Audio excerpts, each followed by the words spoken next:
a demonstration of the eTAPE 16 digital tape measure. Got a board here that we want to measure. So we'll calculate measure its length. And we see that it's 30.5 inches. We can put that into memory for later. Now we can measure the width. You see the width is 5 inches. And we can push memory 2 to save that for later as well.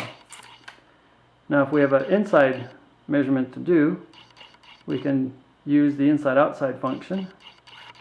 Push that, move the arrow to measure to the back of the tape measure. And then we can measure the same board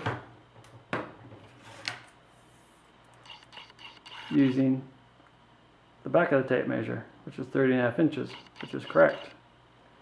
Now if you want to know what the center line is of this board, we have a center line function, but if we push that, we get 15.25 inches, which we know is correct.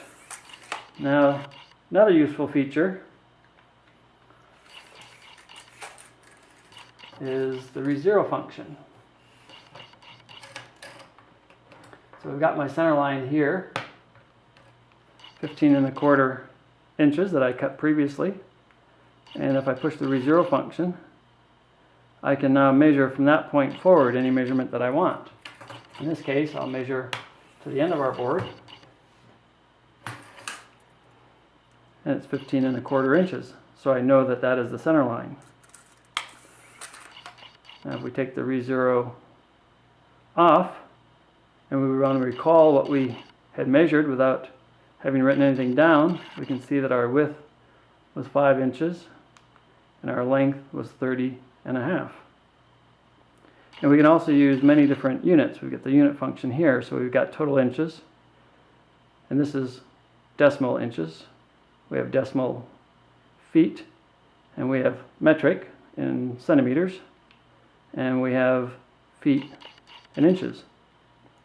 And that's the eTAPE 16 digital tape measure, a useful product for both the home and the shop, and it's measuring made easy the digital way.